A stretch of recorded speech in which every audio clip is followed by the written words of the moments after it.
I'm Sandy Giacolo, and on behalf of REBNY, the REBNY Technology Committee, welcome to the 4th Annual PropTech Challenge. To give you a little bit of history, back in 2017, we started a traditional hackathon running over a weekend with teams creating and presenting PropTech concepts in literally under 48 hours, and then spending some time afterwards building out platforms. Some of them were successful and actually released products, which is really exciting. On that day, though, as a few of us were walking around talking to participants about their solution, it became apparent a weekend simply wasn't enough time to flesh out some great ideas. And Ryan Baxter, Duke Long, and I conceptualized the platform that we still have in place today and has taken a shape of its own. And for me, it's been a thrill to watch the challenge evolve over the years, surfacing some really great concepts that may not have made it to life if it wasn't for the REBNY PropTech Challenge. Last year we expanded the stage to globally. We had over 90 submissions from 6 countries, over 500 people in attendance, and the winners in each category actually were invited to Cannes for the MIPIM Startup Final, which actually was a virtual event this June. This year I think is even more exciting. I want to first thank the team at Connected Real Estate Magazine for partnering with REBNY and PropTech Challenge this year. Rich Berliner, Aaron Friedman, and their entire team have done an amazing job. They found this really cool Purple Life platform, which I hope everyone gets to spend some time knowing. And like anything cutting edge and creative, we've all seen a little bit of the technical challenges today throughout with some of the presentations and as we work through the glitches. REBNY has also partnered with Connected Publishing a REBNY Tech Talk series. We already have 5 articles available on their website covering a range of topics, so I suggest you go check them out. Connected also has a great series of sessions today over the 2 days, really. It's being spearheaded by Darlene Pope, who has been a driving force in this industry for years and has cultivated a great program. Collaboratively, our theme for this year's conference is getting tenants back into our buildings safely and securely. And, like everything else, PropTech Challenge has adopted this year. We only had a 3-week submission period, yet received over 50 innovative and creative solutions that went to define a very specific problem set as we try and figure out how to get people back into the buildings. And we had operations and wellness, design, construction, and development, and brokerage and leasing for both commercial and residential. This year our format is to get as many products in front of everybody as possible to help navigate these challenging times. You can also walk over to the exhibit hall A or B and virtually meet with them, find out some more information, along with some of the other exhibitors and vendors on the connected track as well. As you would expect in these dynamic times that we all face, particularly real estate industry, nearly 60% of our submissions were in the building operation and wellness category. And as a result of that, we're devoting the entire agenda for tomorrow to the category. We're going to have 2 panels, both run by John Gilbert, CEO of Rudin Management, who's also the chairperson of the REBNY Technology Committee, as well as I think another 10 different PropTech companies presenting. Again, we are streaming live. It's out there right now. And there we go. My name is Bob Dolan, and I am with Triax Technologies. On behalf of everybody at Triax, I want to say thank you very much for the opportunity to kind of participate in today's program. Triax is a company consisting of about 40 people in Norwalk, Connecticut, and at present our platforms and associated safety sensors are being effectively deployed at about 375 workplaces across the United States and Canada, connecting about 90,000 workers, which has resulted in collection of data over 13.5 million man hours. We introduced a brand new product on April 15th of this past year called Proximity Trace. And since that time, we've been able to collect interactive data, meaning social distancing data, on over 7 million interactions since the 15th of the year. To give you a little bit of insight about who utilizes our platform, we are presently engaged with 7 of the top 10 ENR 400 and 13 of the top 20 within the ENR 400 across US and in Canada.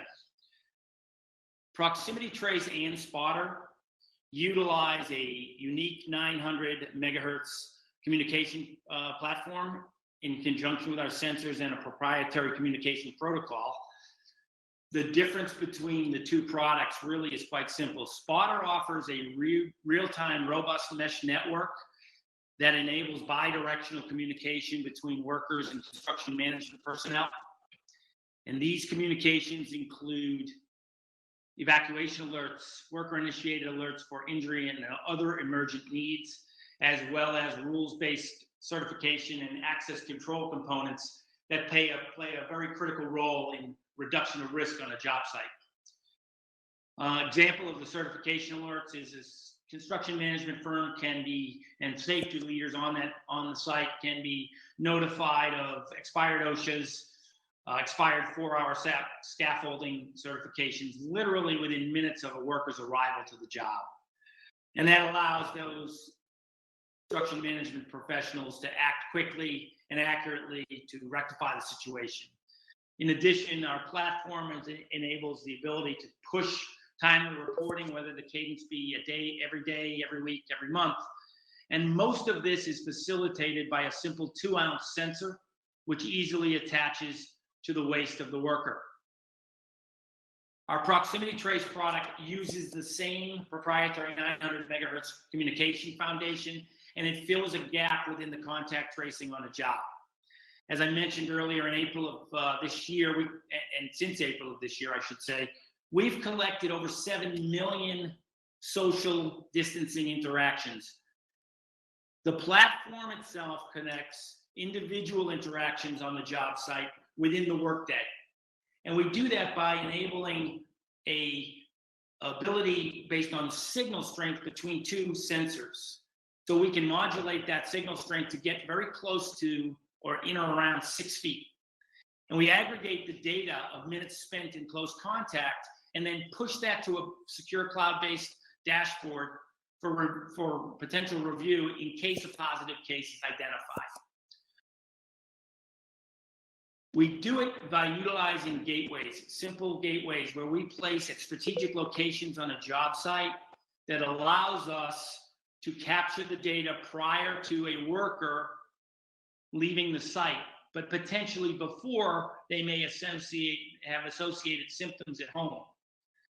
So should that worker have symptoms, they would call into their foreman, say, I'm not coming to work today, and you as a construction manager, owner, et cetera, would have access to the data relating to close contact of that worker. So we're able to quickly identify a few people on the job versus the entire job, or memory calling or individual's memory of who they spent the day with. So while we are not a real-time system in that case, we do provide very, very timely information. So why is Triax different from anybody else?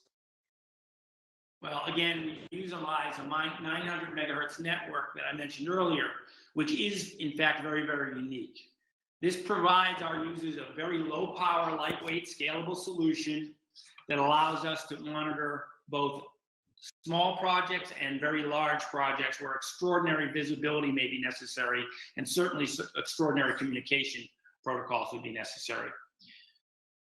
The 900 megahertz network foundation doesn't require Wi-Fi, which is critically important given the lack of technology and presence of Wi-Fi or other networks on a job site. And we make that accessible to users, pushing cellular communication to the cloud location. So we do not use any GPS. We don't utilize any need for Wi-Fi. In fact, typically only 15% of our network requires a dedicated power source. So the remaining portion of our networks are done with replaceable batteries with Spotter. So it's very easy for us to adapt and quickly build on a new build where the project progresses. We can maintain that 900 megahertz network by meshing it together, and as well as maintain the privacy of the workers because we don't use any GPS or app-based technology using phones. We only identify assets or objects when they're on the confines of a project site.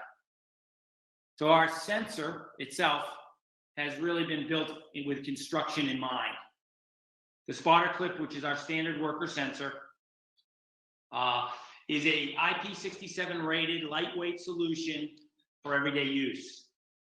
As I mentioned earlier, the device has a push button at the base of each tag that allows worker-initiated alerts, along with advanced safety sensors, which allow us to provide intelligent alerts like automatic evacuation.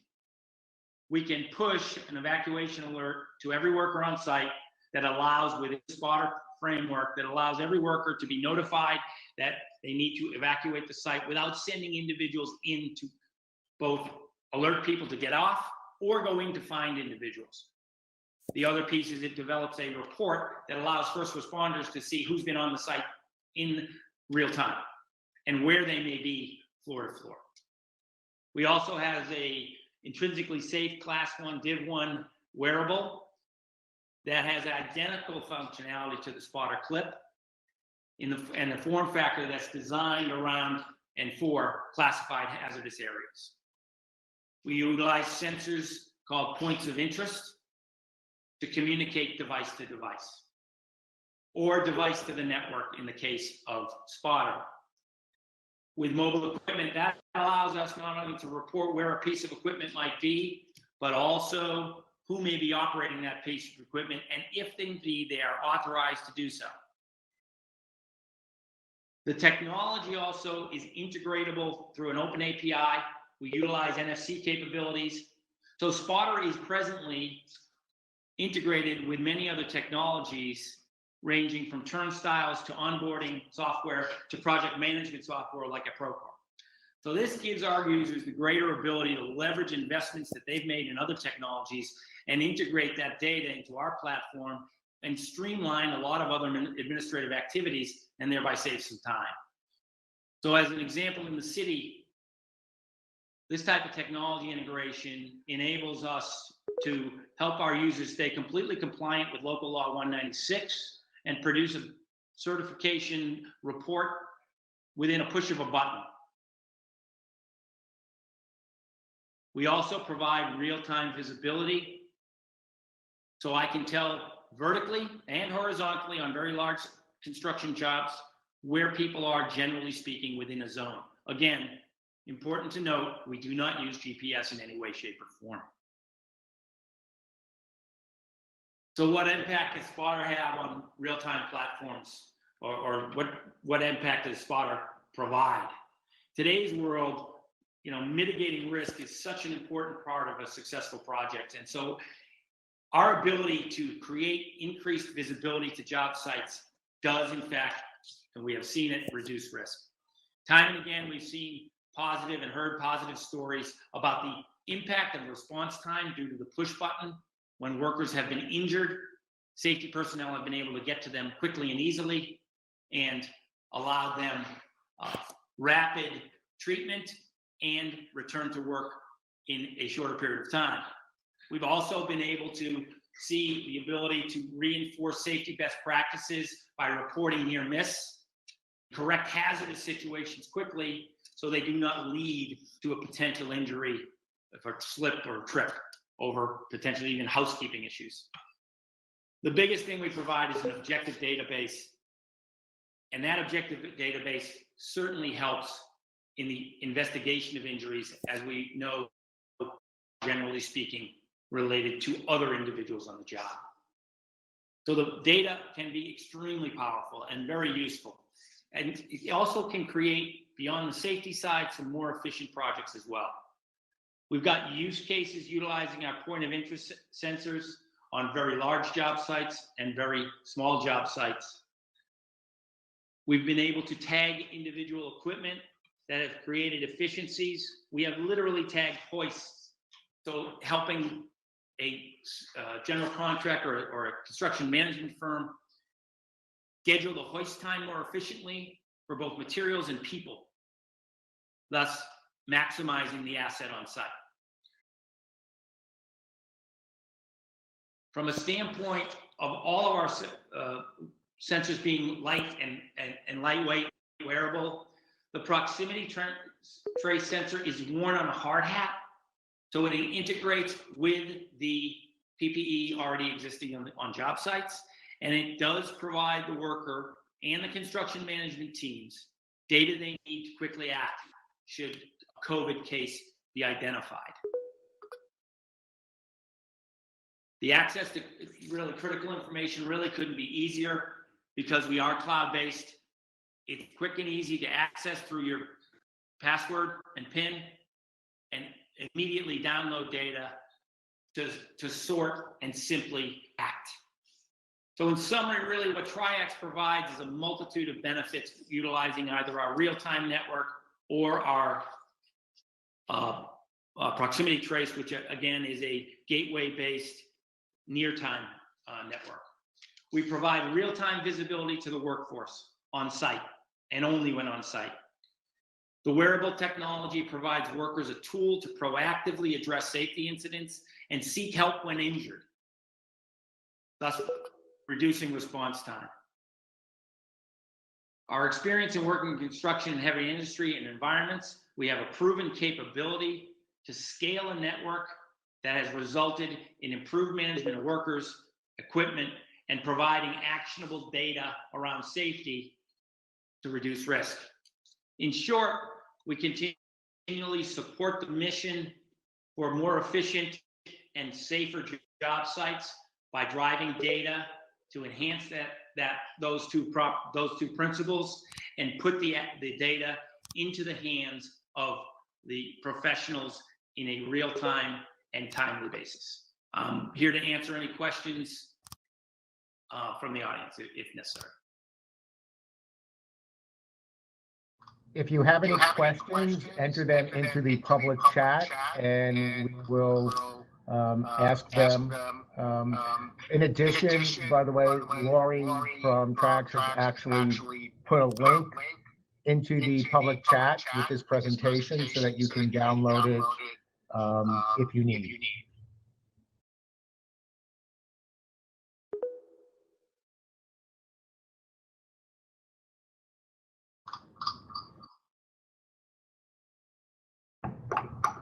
All right, so with that said, Bob, thank you very much. My apologies for the technical glitches up front, and I'm glad we were able to get your slides up there and get a little bit caught up. So thank you for that. Next up, we're going to be chatting with Adam Hengels from Paraffin. Adam, if you could join us on the stage, and then you'll be able to share your screen.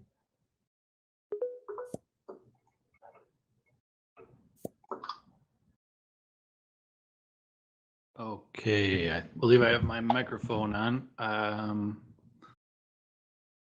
How do I share my screen though? And Adam, if you, at the top of your screen, and I'm going to walk you through this right now, if you see the up top towards the center, it says Stage Zoom. If you click on the main web screen, you'll see the control panels, and then you could actually share your screen to share your presentation.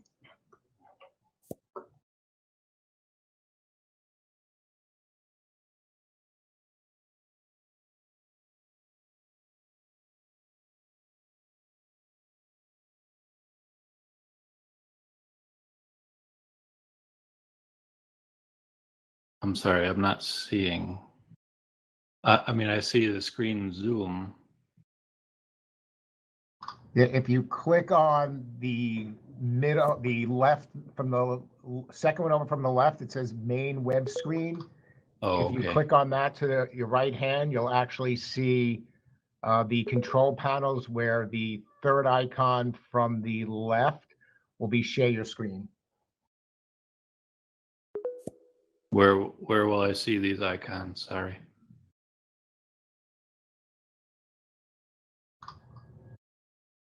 You should see them to the bottom right. There should be a control panel that actually shows the screen, and it has a little bit of a favorite, an upload button, and an icon. Aaron and Purple, can we get somebody to help walk him through this, please?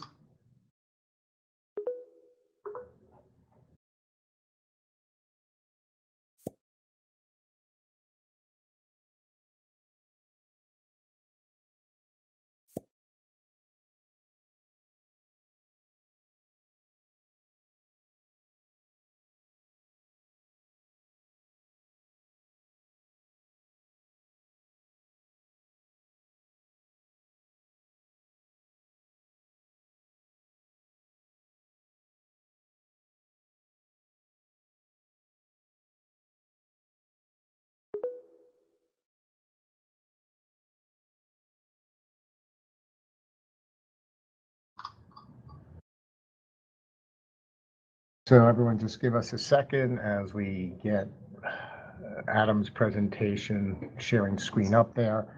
You know, I apologize for this, so just give us one more second.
Adam, are you sharing your screen with a presentation or is it a website? Both. Do you want to send us the presentation and we can put it up for you? It's not going to be worth it. I mean, if you want a demo, I need to share my screen.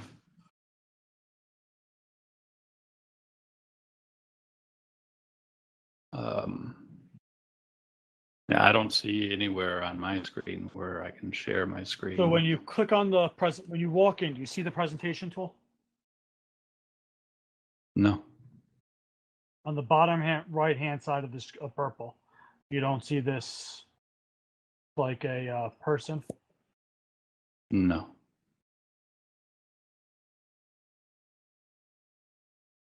You don't go on screen zoom, main screen. Main web screen. Yep. Okay. And then what happens? Okay. Yeah. Now I see a presentation tool. Okay. So click on the presentation tool. And then there should be something that looks like a camera to share your screen. Oh, okay. All right. And you're all set. Thank you guys for thank you. This is the webcam. Oh, okay. I see. There's a screen share. Okay.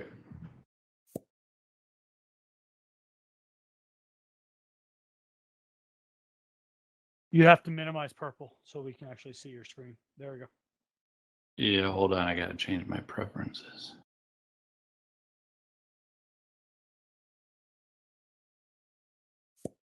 Oh, jeez.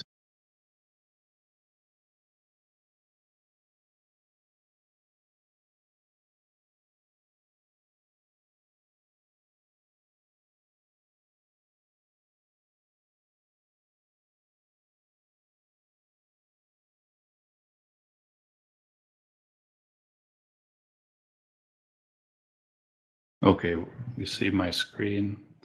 All right, excuse me. All right, so here we are. Oh, sorry about that. So yeah, I'm glad to be here. I wish we could be in New York like last year. That was a lot of fun, but here we are in this virtual world. I was able to mess around with it this weekend. Hold, I'm sharing the wrong screen. You don't see my.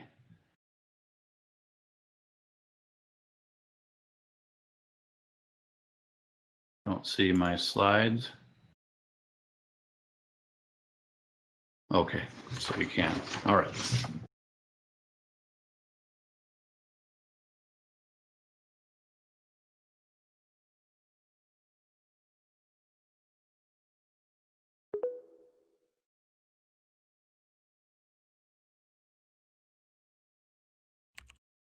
All right, well, for some reason, I'm not able to open it. Anyway, so I'm Adam Hengels. I'm the co-founder of Paraffin.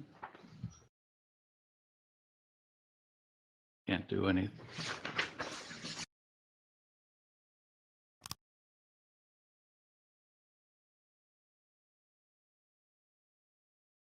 All right, I can't even change the slides. Oh, so I'll just do the talking. Yeah, I'm Adam Hengels. I'm the co-founder of Paraffin. My background is in real estate development. I spent over a decade working on major projects. A big portion of that in New York on the Barclays Center and what was called the Atlantic Yards project for Forest City Ratner companies. And one of the biggest pain about being a real estate developer is, that it's critical to find new projects to develop, and it's a really time-consuming, expensive, and risky to identify projects for a development pipeline. So what's interesting, and you may not know unless you're in development, but the average developer that we've talked to looks at 31 development opportunities for every one that they actually break ground on. And for each of these projects, you have to spend a lot of time and money with architects, and you spend a lot of time building financial models and evaluating the opportunity. So I'll walk you quickly through kind of the genesis of Paraffin, and it's actually happened on a project that I was looking at in the West Loop of Chicago when I was pursuing multifamily development on my own. So I had a site in the West Loop of Chicago had come to market. And it was a type of site that I liked. It's an awkward shape with good zoning and a great location. And so I did some back of the envelope calculations in Excel and determined that this was an opportunity worth pursuing. And so the next step would be to identify the architect. So I called up my favorite architect and said, hey, this is an interesting project. Can we start to look at this? And architect said, well, I can look at this. We're really swamped this week, but can we take a look next week? I said, okay, well, we can do that.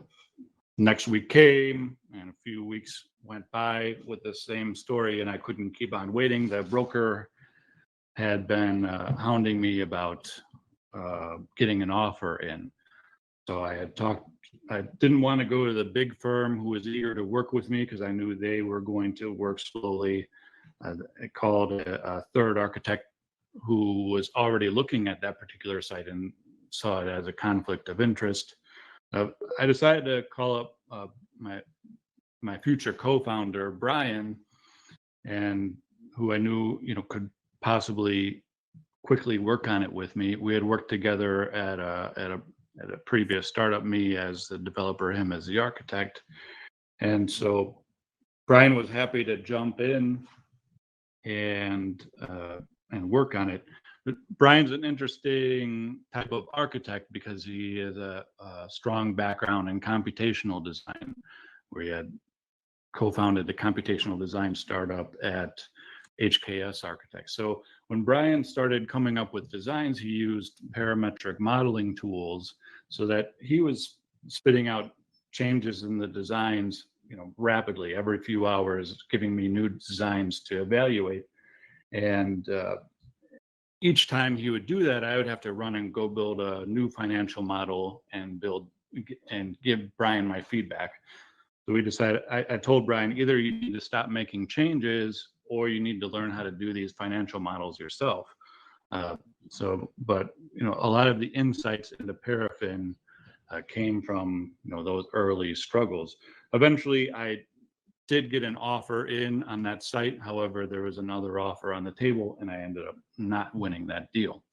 So Brian and I started working more together and realized that a lot of the techniques that he had been using could be integrated with the tools that I would like to have to automate the early development feasibility analysis on new projects. So vision was what one took weeks or months, we could do in minutes. So we built a prototype, and everything went from there. So let me give you a quick demonstration of the software as it is. Hopefully I'll be able to do that. So I'm logging into Paraffin right now. So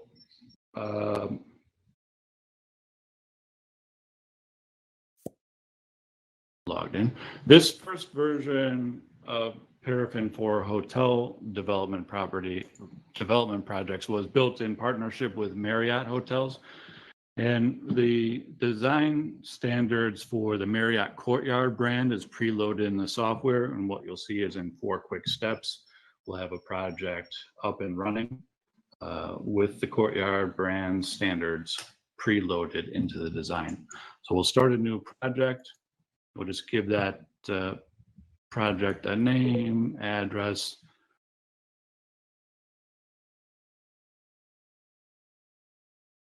This is actually a project that one of our customers is building a courtyard on right now. It's in Anchorage, Alaska. We identify the parcels. There's other ways of identifying the site, such as using drawing tools, but right now we have parcels preloaded into the software. So you just select the parcels that are involved with the project and move on. So next we want to let Paraffin know which sides of the site have street frontage and if there are any setbacks required by zoning. I'm just quickly going to give it some frontage and setbacks. Next, we'll choose the hotel brand that we'd like to build on this particular site. In this case, we'll go with Courtyard. We have several more Marriott brands in the pipeline, and Paraffin's off and running. So what's happening right now is that Paraffin is generating thousands upon thousands of designs that work on this site that are compliant with the Courtyard design standards. It takes about 20 seconds for it to run.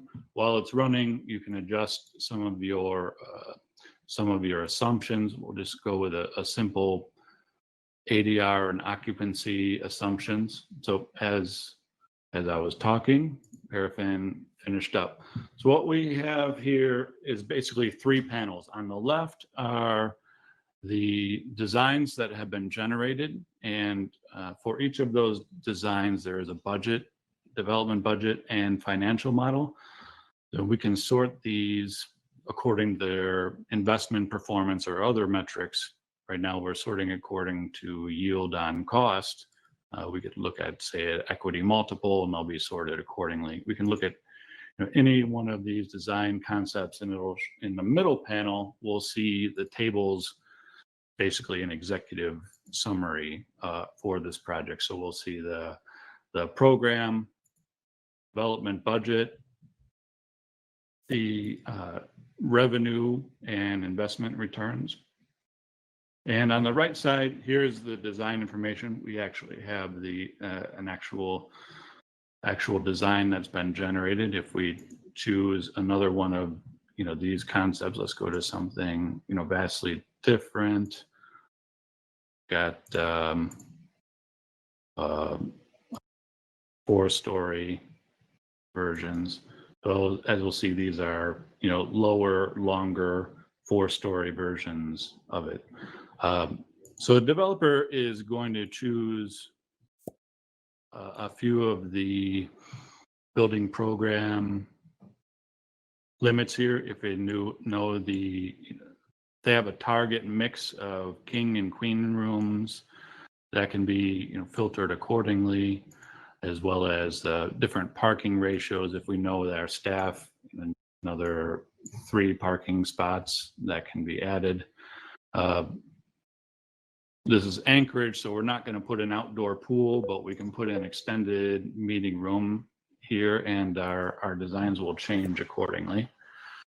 Then the developer is going to put in their revenue assumptions for the guest rooms, non-guest room spaces, as well as their budget assumptions. So we've got the land cost, hard costs, soft costs, and the FF&E costs. And finally, we have the investment assumptions that the developer will put in here. So all of this information goes feed the financial assumptions. Let's change let's just change something simple, the land acquisition costs. So we notice the land cost in our budget.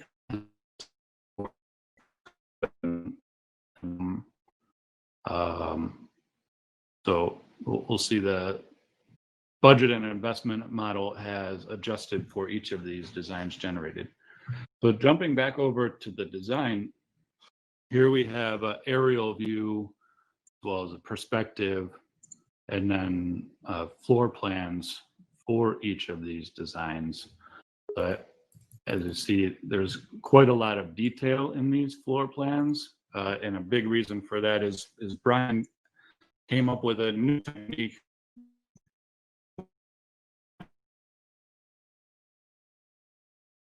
where he's basically taught our algorithms how to design a courtyard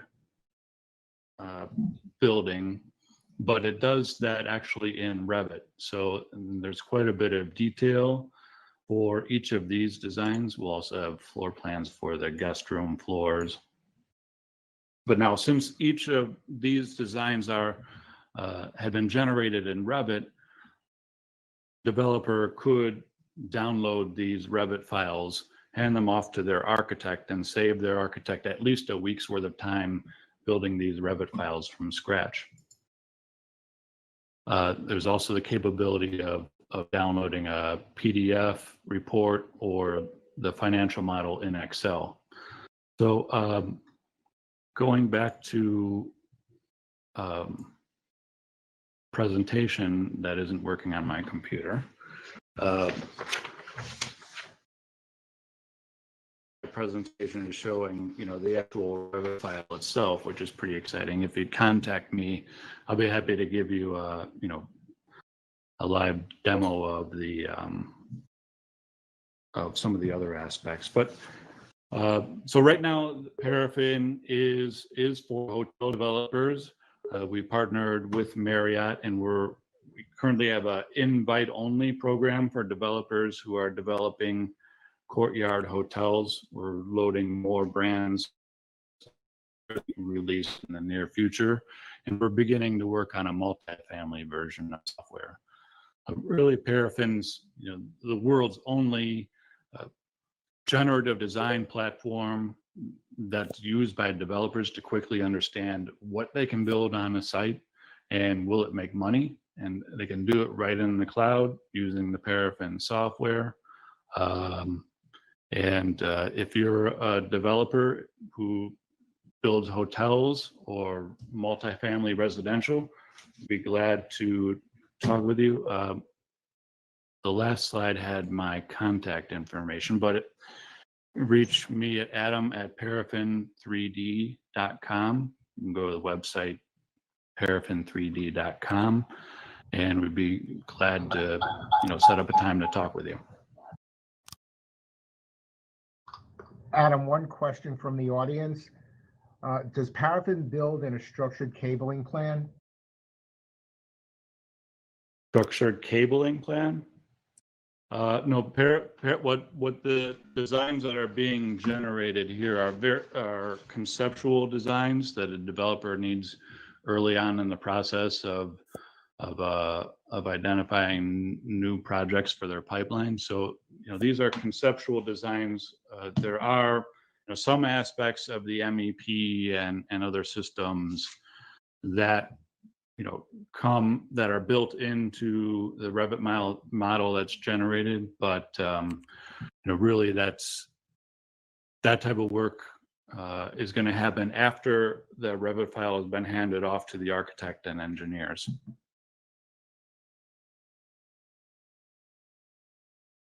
Okay, great. Thank you ever so much. Truly appreciate it. And again, thank you for navigating the technical challenges. I want to thank you. Next up, we are going to have Stefan from Midwood Terrain come up and do their presentation. And then after that, we're going to go back to Modulus and Ramel, and then Constru, our last presentation for the day. So thank you.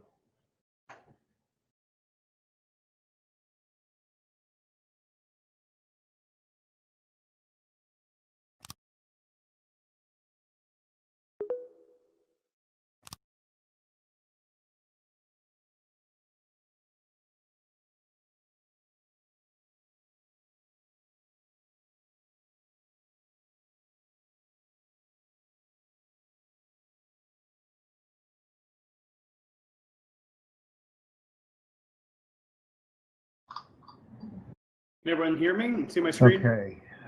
Stefan, let us know when you're ready. It looks like you've got your presentation up on the main stage. So thank you. It's great. And if you could would be great as well. Thank you.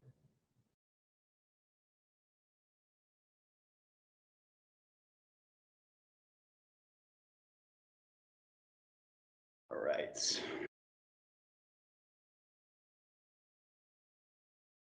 Sandy, can you hear me? Yes. Okay, great. Well, thanks everybody. Appreciate everyone taking the time and getting to learn about Midwood data and what we're building here with Terrain.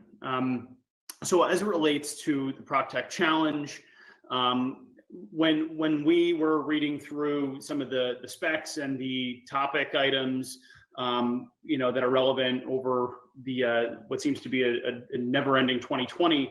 One of the things really jumped out and resonated with what it is that we're doing here is really identifying best technologies available to assist with location analysis by providing actionable intelligence on relevant data points.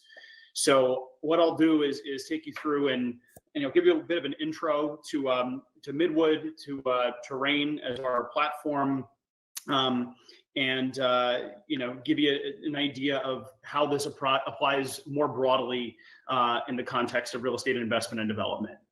So obviously everyone's heard the old adage in real estate: location, location, location. It's fundamental in the real world. Obviously, as we all know, it's the first thing that we use when doing research onto a property and to identifying what it actually is.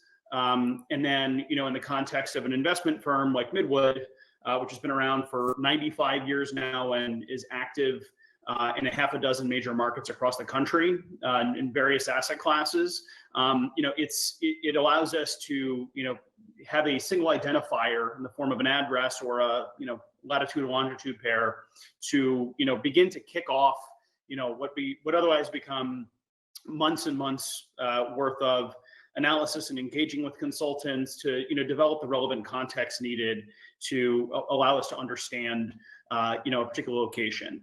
So this is not necessarily anything new, even in the real estate and PropTech sphere, in the sense that I would imagine that everyone in this conference and in this virtual room is probably a power user of Google Maps, whether that be in a professional context, navigating to the grocery store day to day, which is really an incredible platform for a multitude of uses. However, it's not ever been designed specifically with real estate in mind. However, it's incredibly widely used, by everyone in our community. So, as a result of that, when you type in a location or you're cruising around a map, the results that are populated, are the same for you as a professional investor or developer as it is for a tourist that's trying to find, all the top sites around New York City, let's say. So what we did is we, pushed all of our existing third-party software platforms and tools to the limit, and we, then started to, get to work on devising a product and a platform that could allow us to fill in those gaps to achieve our business objectives. And it really fall into three buckets. So number one, as an investment company with a 95-year track record, how do we take this universe of data, quantify our investment priorities into a easily digestible, transparent, and defensible way? When you talked, this would be the equivalent of, us trying to boil everything that we do down into effectively a rating system. And what that allows us to do in second bullet here is to rapidly qualify opportunities, the locations of opportunities with market leading insight. And that, really speaks to the breadth of information, which, I'll show you momentarily, but also the depth of content that we're able to offer, not only in in an investment context, but also across our development team who are looking to learn key insights about, contextual pieces of data and what's happening with our neighbors and surrounding environmental conditions, as well as, collaborating with counterparties, whether that be city governments, tenants, et cetera. And lastly, but certainly not least, is, absent a specific location or an address to look at, where should we be looking? Do we have blind spots? And are there locations that might align with our investment philosophy that we're not currently covering from a research perspective? So what we've done is we've developed a software platform called Terrain, which is a location analytics system that uses GIS technologies to deliver deep local insights that inform decision making. In layman's terms, basically what this means is it's a piece of software that allows us to interact with algorithms that we put together and specific deals that exist within the universe of locations that we've analyzed. So the software layer is one part of it. There's also a tremendous amount of data science and analytics and aggregation that go on behind the scenes that allow us to really, get from A to B. And we've had to do this in the context of a living, breathing investment and development organization where we have tons of inbound deal activity that comes in. And then we're constantly trying to come up with, like I mentioned, good new ideas for things that, are aligned with our objectives for the future. And we have to do that in such a way where, we're working from the investment committee meeting backwards. So, if you think about that meeting as being call it 60-minute to 2-hour affair, for a particular asset, we need to effectively have the CNN magic wall equivalent where we can, pull up this huge catalog of data and use it to support decision making in real time and with digestible specificity. And the world has obviously thrown us all a wrench in whatever plans we may have had this year. And so, to take it a level beyond that, we've had to not only identify and source and bring in this huge and rapidly growing universe of COVID-related data, but to overlay that in, the existing commercial real estate analytical framework that we have, and then to, recalibrate some of our algorithms to really understand where there are, opportunities within the new world that we're all living in. And so when I say that we're trying to boil this down, and, one of the things that's important to, to mention here is that, we have a letter grading system, which, has come about through trial and error. We tried a 1 to 100 scale, and that wasn't as easily explainable. And so what we've done is, for any user that, exists within Midwood, they know they can log onto this platform and they can, really easily understand what our investment team's assessment of that quality is. And, it presents it in this beautiful and interactive data visualization that we call the mosaic. And so, within one panel here alone, we can, show the hierarchy of the location of a particular address, how that relates to, an overall score, as well as a score that is, specific to a particular asset type or opportunity. And then we answer the why. And that's really the important thing is, if we say that Los Angeles maybe is a great investment, we have to be able to explain in excruciating detail and with explicit transparency why that is. And that relates to meeting after meeting that we've had internally that says, okay, well, how do we take this data, how do we prioritize it and give it a relative level of importance, and then pick the right data points and assess their strength within that framework. And basically all of that comes out in the wash in the form of this score, which is, pretty akin to, like a Netflix, matching algorithm. So, what's going to be on the top of my recommendations wouldn't necessarily be on the top of yours, but it's specific to our business. And it's certainly something that can and is customized for a variety of, really specific use cases or various companies, et cetera. And the way we do that is we basically build a platform across multiple layers. And so we devised a matching algorithm, which is really a complex spatial suitability algorithm, that evaluates cities and metro areas really at a macro level and takes into a bunch of things into account, like economic conditions, drivers of growth, transportation infrastructure, the development environment, local government competence, and market conditions. This basically is meant to distill the quality of a city and its location as in the context of positioning for future success of real estate opportunities there. Now, that could mean any number of things, but it happens to be for the size and type of buildings and assets that Midwood pursues. This is a pretty good barometer.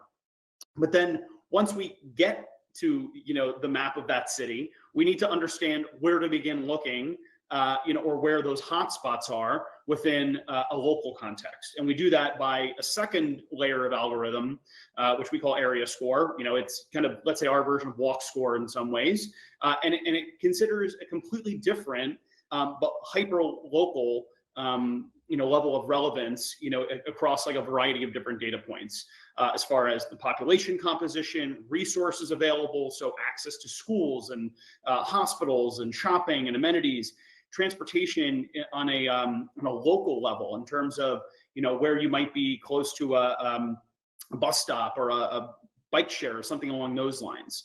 Also, similarly, development conditions, livability, and market conditions. So what I'll do is actually go into the platform here and show you an example of how this works. So give me a second to load this up.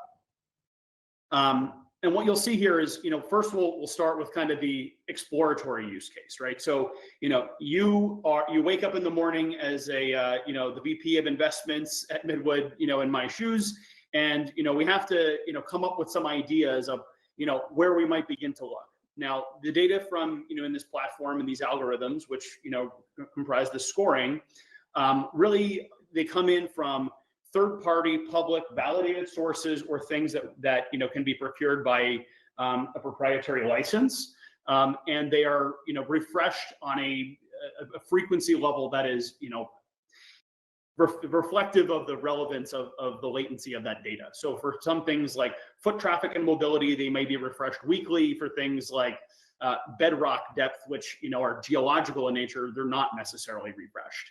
But we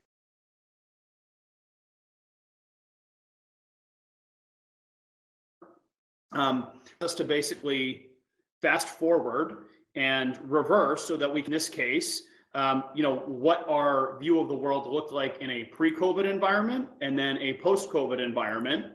And it allows us to, dig deep and to, evaluate that city across a bunch of factors, as I mentioned in the algorithm. So this is where we get to the why, right? So, if I'm looking at cities across the Northeast, let's say, and I'm interested in understanding why Washington, D.C. comes highly recommended, maybe I can pull up the public transit ridership, information, which we basically created hundreds of different maps based on the underlying data that are specifically curated to, our view of the world, as well as, the best method of presentation. The same goes for, like any of these other factors that I mentioned, including, all the latest COVID maps and things like that are, so you can see they're being pulled in here, in near real time. So, we're able to explore it at the macro level. We're able to explore at the micro level, and similarly, as we, get into, more of a local environment, we're able to query, specific addresses, neighborhoods, you name it. So if we take Midwood's project, for instance, at 150 East 78th Street on the Upper East Side, we can give you basically a snapshot as far as our thesis. And I have left this in here with pre-COVID content just for privacy and security reasons. But we have a project where we own 2 parcels right here on 78th and Lexington. And for us to be able to explain to a bank, a lender, or, any other counterparty, why we, have a viewpoint in a particular location, this gives us the opportunity to do that basically immediately. And what it does is it takes, public data like the census and things like that, loads of people have access to, but we also have a bunch of proprietary calculations and analytics in here that do things that are more advanced, including doing a sentiment analysis of neighborhood names and, studying the amount of media coverage that a particular neighborhood gets, and if that's in a positive or negative context. We also have things that are directly relevant to, our development team, when we're trying to evaluate, the capacity and the potential for oversupply in an area. So, we've basically gone into the zoning data and we've pulled things that are, illuminating capacity at the block aggregate level, and then also showing, by means of these little flares here, where there are actually projects that are ongoing and what those projects actually are that may be competitive with a deal that we would do there. We also have, other things that, can help to explain things like city budget patterns and, the not only the fiscal condition, but also the industry composition and strength and how that may be impacted by, various events, including pandemic. And given that we are a development company at our core, one of the things that we've, also done in here for, at least for our internal uses, is provide the ability for us to showcase our development projects in 3D in context, such that like we can, actually, serve multiple, we can serve multiple factions within our organization and do things like even, support design charrettes and reviews, within the context of this system, so that we're not necessarily needing to jump back and forth. If we, tend to make a case for why we, are building this building on the Upper East Side, for instance, not only can we show the research and analytics behind it, but then this will open up here. You can see this beautiful Bob Stern building that, we're erecting here, and the actual 3D massing study that comes along with it. So, there's a bunch of things in here that, like, by having, a faculty around maps and geospatial development, we've been able to, really produce something incredible that, is really vital to how we approach, evaluating locations, day in, day out. And I can leave it at that, I guess. So back to here. Here's an example you can see of, the project that we have that is that's rendered here in the system. And if you have any additional questions, we're happy. We are, considering bringing in, some potentially third-party partners for the first time, on this project. So, happy to have the discussion with, other like-minded organizations that, that may be interested in collaborating. Stefan, thank you very much. That was a great presentation. If anybody's got any quick questions, put them in the public chat. Otherwise, next up, we are going to try and bring Ramel from Modulus back up on stage and try and pick up for a little bit of lost time. So again, Stefan, thank you very much. Hold on. I see one question coming up possibly. So give me 1 second.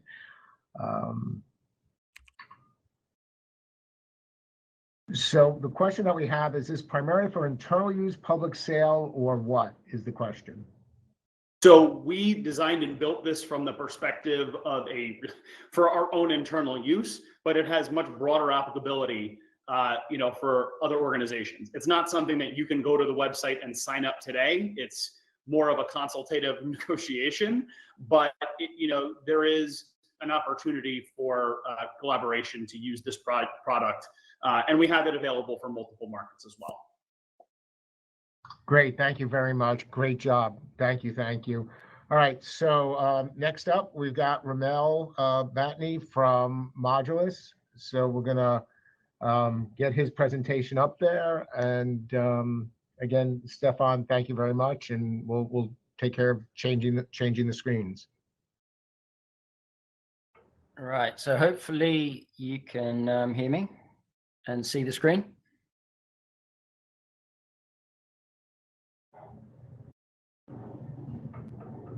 We can hear you, but I'm not sure the screen has changed. Ramel, let us know if you need any help putting your presentation on the main stage.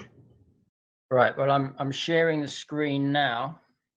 It might take a little bit to get up.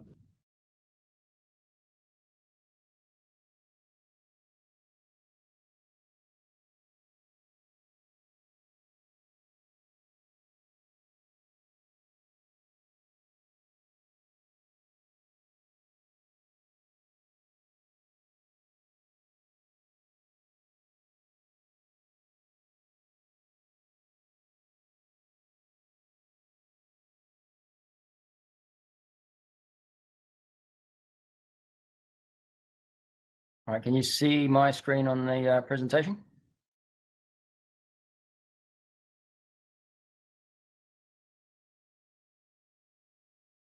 No, not yet.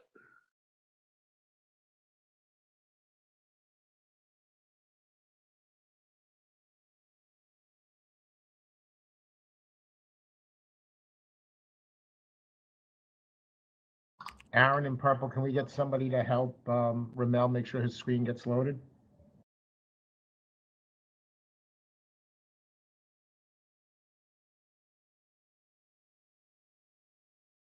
Third symbol across, share your screen, clicking that, says share your desktop, clicking that. Any help appreciated.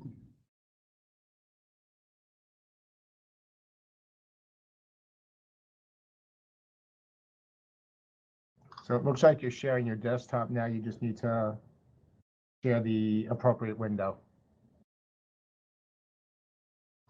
There you go. Right, can you see that? We can. You're good to go. Excellent, finally. Apologies to everyone and thanks for the patience. Apologies for the user error, technology fail. Right, I'll zip through this. We've held you up long enough. So good morning to you guys, or good afternoon now. My name is Ramil Bettany, co-founder of Modulus, and we are a London-based construction technology business with the sole aim of transforming the housing industry.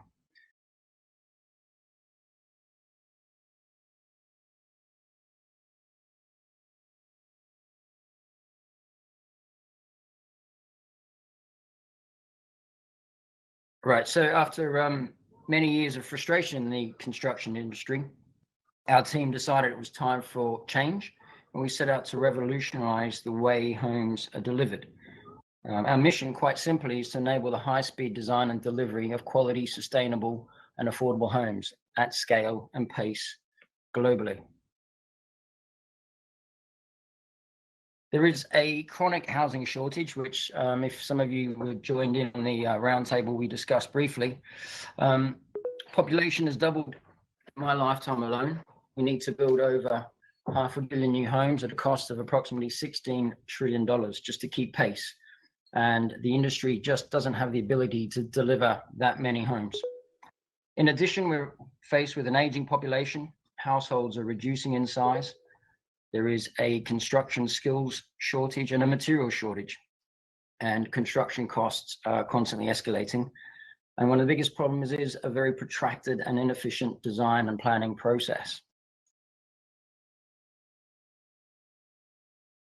There's a 4 million home backlog in the UK alone, and a growing deficit of about 140,000 homes a year. So the problem and the scale of the problem is enormous. And it was clear to us that a complete change was needed. In fact, and I mentioned this in the roundtable before, the construction industry has been identified as the 19th least disrupted industry on the planet, with only hunting and fishing lower. And this problem has been picked up by the World Economic Forum and various other publications by McKinsey and KPMG. Our team came together in 2017 and has a very rich heritage in design, construction, and also finance, and experience in designing and delivering major projects, including some well-known projects like Emirates Stadium, and the Google headquarters in California, which some of you might be familiar with. And we decided we had to completely transform the way homes are delivered.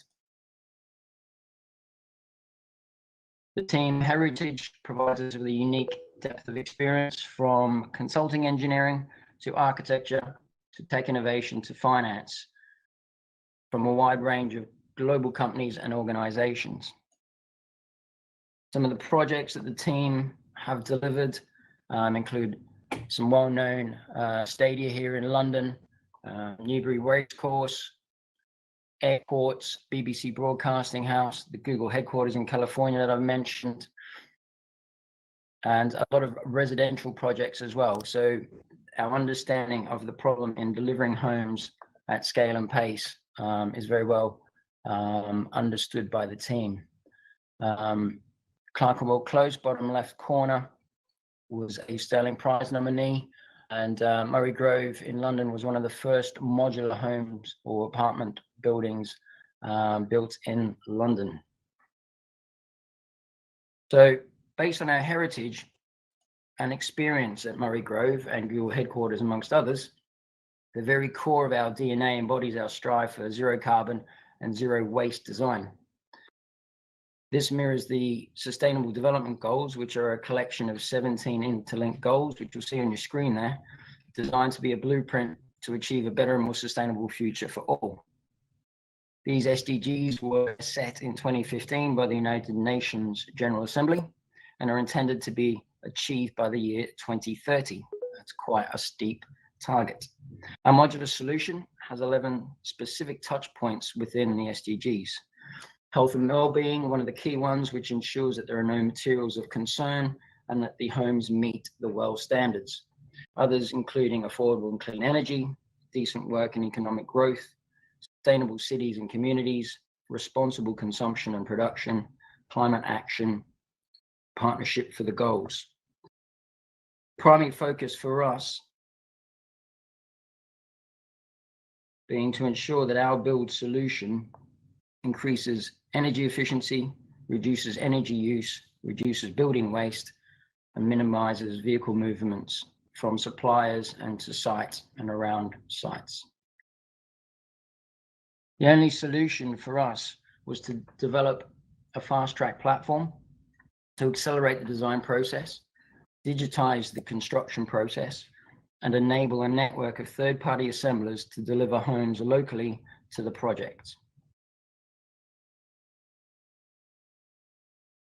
With an automated accelerated design platform, which I'll go into more detail shortly, and I'll run you through that, providing a continuous digital thread through design, procurement, and assembly, provides developers and clients with a cost and program certain solution.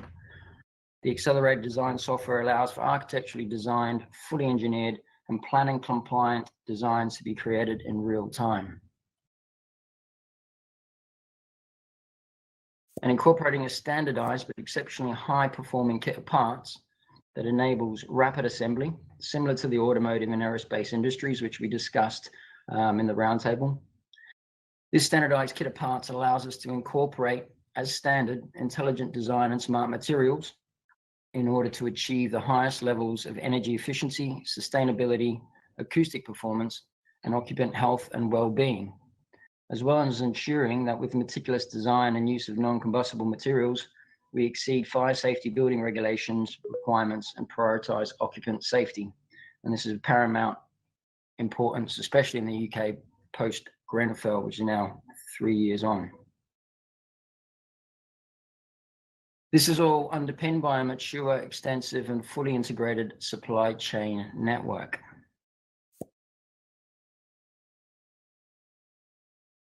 This allows our system to deliver comfortable, safe, and stylish homes that are both affordable and sustainable and ensure occupant health, well-being, and safety.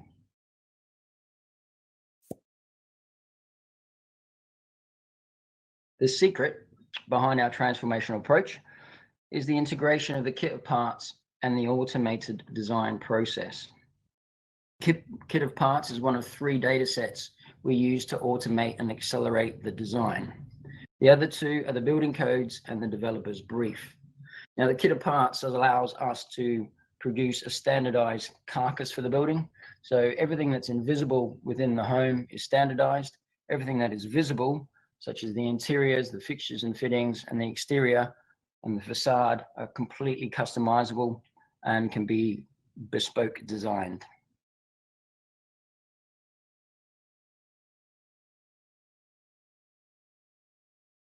So with our system, the developer can jump on the platform.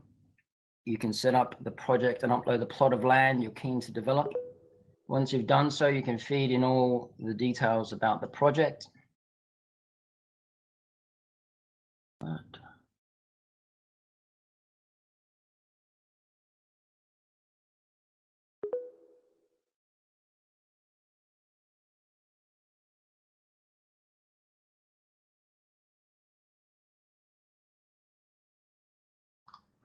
We can't hear you, Ramel. Right, so in this case, we choose a residential multi-story building, maximum height. We choose a mixture of 1, 2, 3 bedroom apartments. We can choose the height of the building as per planning requirements. With that information, we input the model and we run the simulations. We can run thousands of iterations of the project on that particular site. And in this instance, we're going to look at return on investment. We're looking at feasibility, what's feasible and what isn't feasible. We have land values. We also have potential revenues. We have the cost to build, and we can start to establish which options work and which ones don't. We can then select our favorites, and then we can start to refine them further with more advanced engineering analysis. So in this instance, we're doing a direct.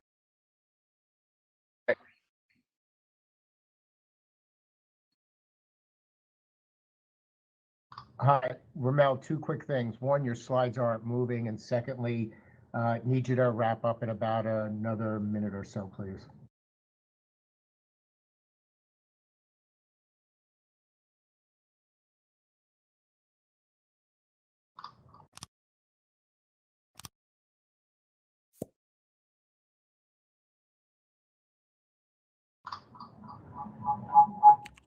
Okay, I'm not sure where Ramel disappeared to. With that, we're going to bring up Jonathan Cortez Rodriguez from Thornton Tomasetti to talk to us about Construe.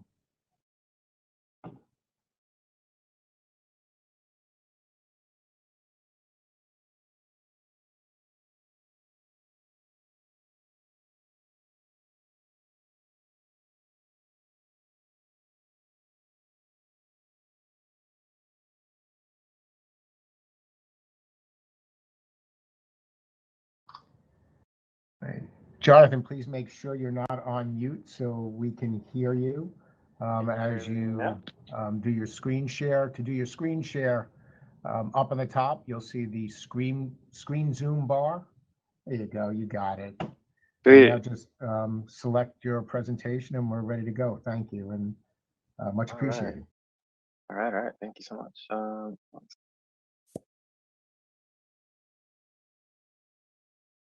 Okay. Oh, wait, that's not working how I want it to work. Back.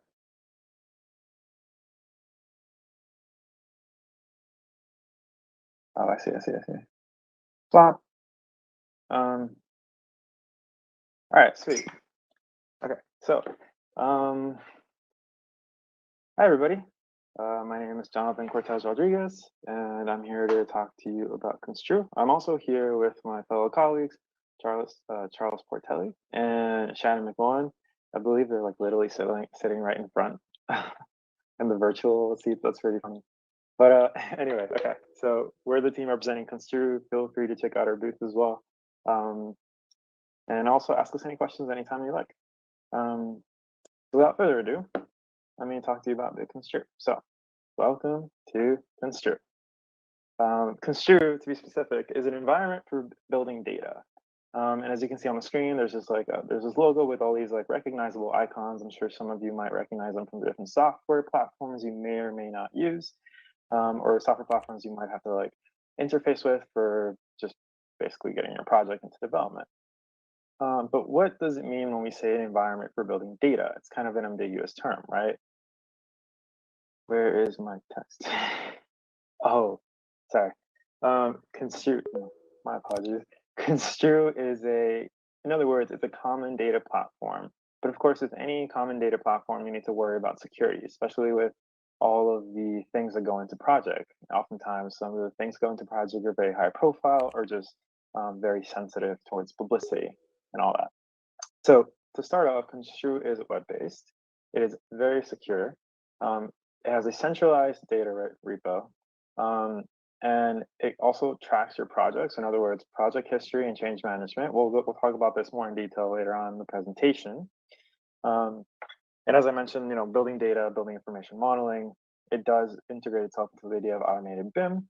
And of course, since it's kind of like a common data environment, it's fully transparent BIM viewer, but that it also collects your BIM data or building data from many different sources, like shown in the previous slide.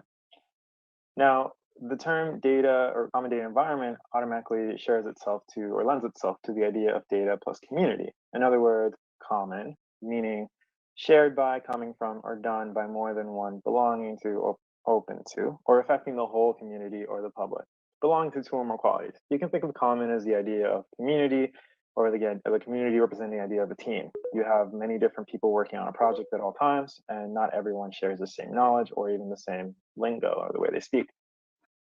So we find something to sort of create a commonality between everybody. Data, like we mentioned, buildings are complicated and have a lot of information. So facts, statistics collected together for reference or analysis. And lastly, environment, kind of where we put all this together into one. In other words, Construe. An overall structure within the user, computer, or program can operate. In those three kind of examples, there's a very specific user, computer, and program, because we do talk about people interacting with Construe, as you or I. Computer, as in obviously computer, and program, meaning the different software and platforms that go into BIM and just general data management for buildings. So let's actually talk about that more in detail. So cross-platform connectivity. As you saw in the previous slides, there was a couple of icons that were familiar, such as eTabs, Excel, Grasshopper, Dynamo, Tekla, SAP, Autodesk Revit, RAM structural systems, Rhino, which is kind of like assumed to be bundled up with Grasshopper. And of course, like in the near future, we could be working on adding even more platforms. But right now, the goal is to focus on the primary platforms that are used within the BIM industry. Sort of reiterating on the concept of the common data environment, Construe acts as a sort of center to all of these, where it can connect and sort of unify all of these different pieces of information into one cohesive model. Now, when you think about unifying data from Revit to like an eTabs model or like a Rhino model towards a Tekla model or literally any direction, it already kind of seems daunting because it's like very different applications that handle elements and geometry very differently, even data. Thankfully, Construe is sort of like a bridge in this case that lets you kind of connect all these different pieces of information and put it together into one model. So kind of leading up to that concept is the idea of a building to data. More specifically, the way we like to look at it is a data silo, right? So a building is this complex object with many, many, many, many features. And then we have a silo, which is kind of like this hub, this container that collects things, in this case, collecting data. Now you think about Construe, you can convert any building with any piece of information into a Construe model.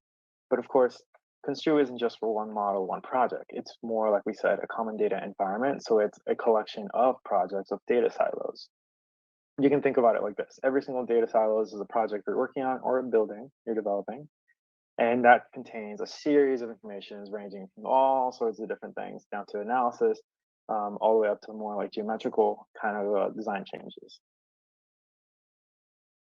Here's a little diagram that kind of like visually explains what we're trying to say. So if you think about your data silo, you have a building, and of course, there's many design phases, such as concept design, schematic design, design development, construction designs, and so forth.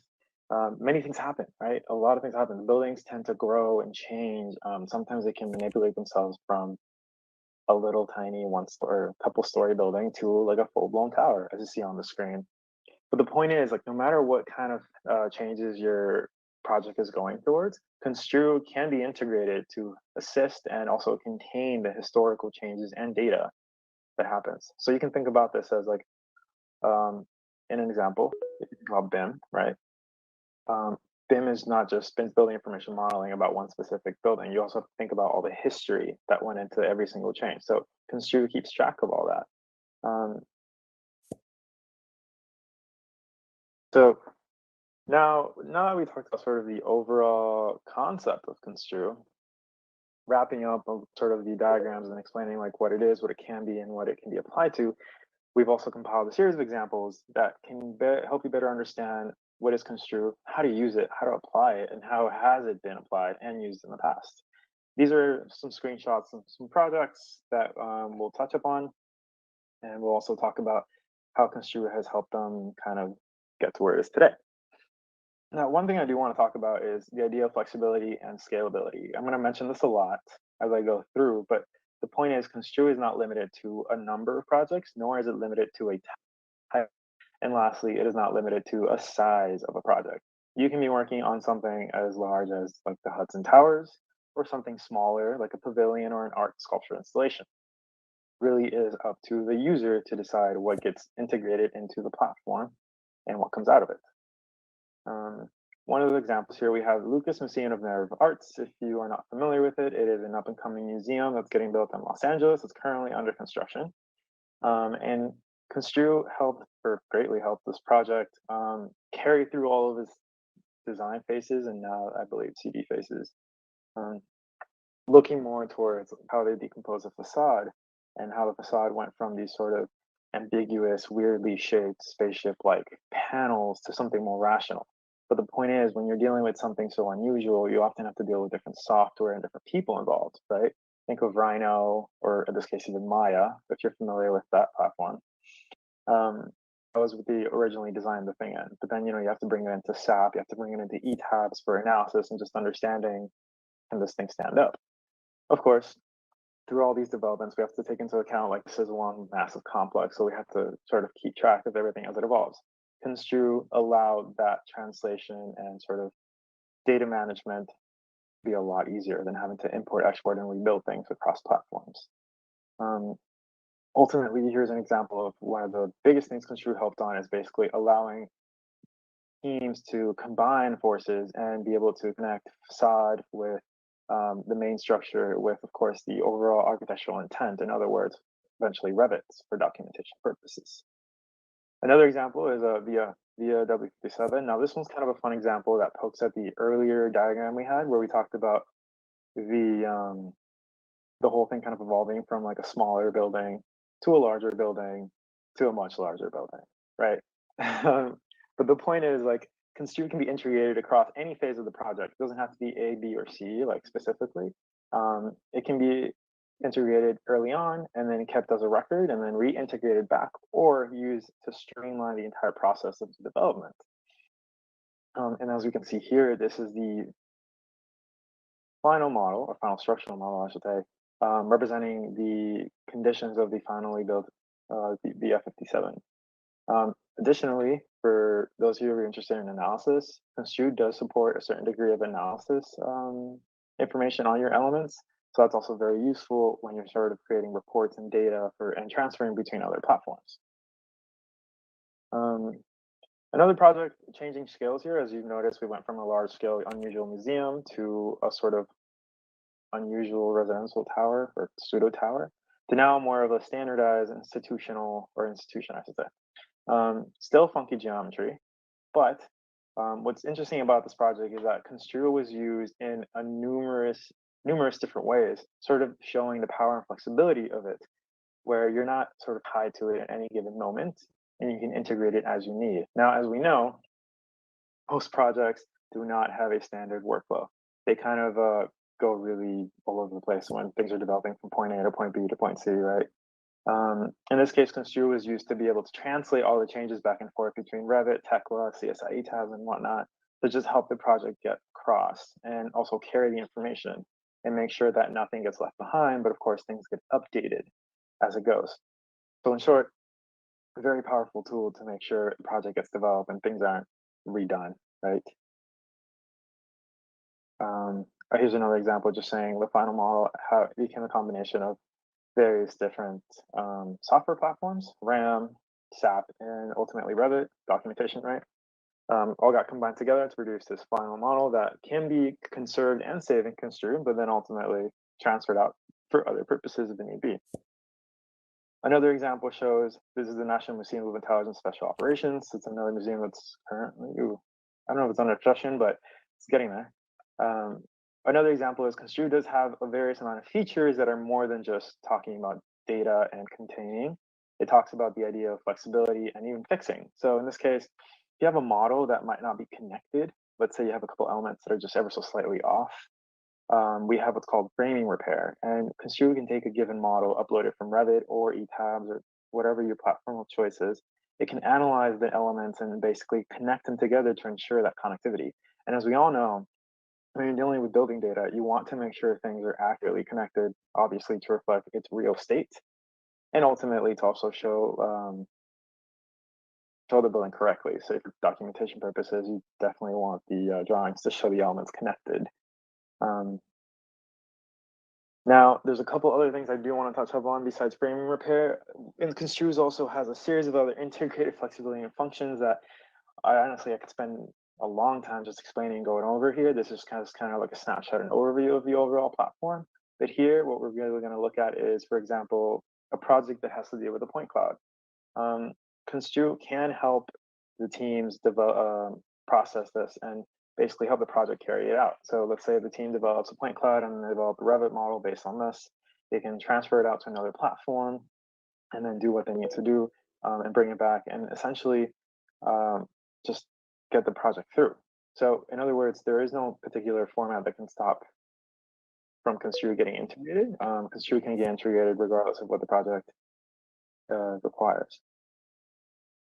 One more thing I do want to mention, like I mentioned the initiative earlier, was a sculpture. From conceptual to real, this project used Construe to basically take it from a highly conceptual level of just this weird mesh that basically got rationalized and eventually informed into more finite elements for engineering and ultimately fabrication. Those elements can be taken through Construe, and Construe can hold the fabrication data, and then people can use that model to understand it. And again, it's a web viewer, so you have a whole team who can access this at any time.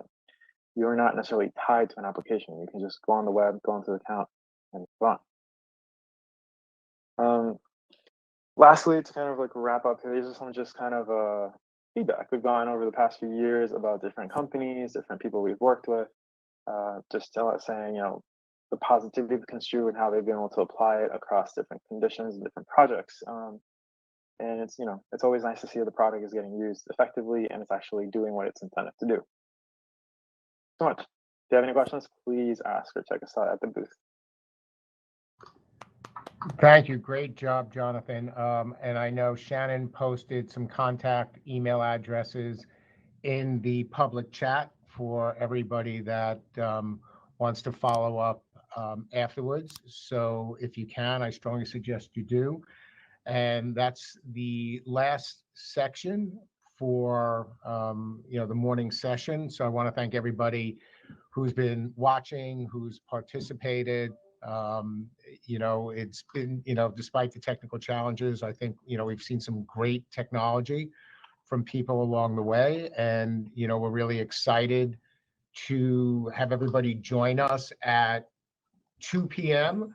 where we have the leasing and brokerage for both commercial and residential PropTech Challenge. We are going to have 7 interesting presentations that covers both sides of the house, a variety of mix and a lot of good products. So thank you again for joining us this morning, and we hope to see you at 2 o'clock. And again, please stop by the exhibit hall as well to visit some of the vendors who all have exhibit booths in either exhibit hall A or exhibit hall B. So thank you very much. Have a great lunch break, and see you in a little while.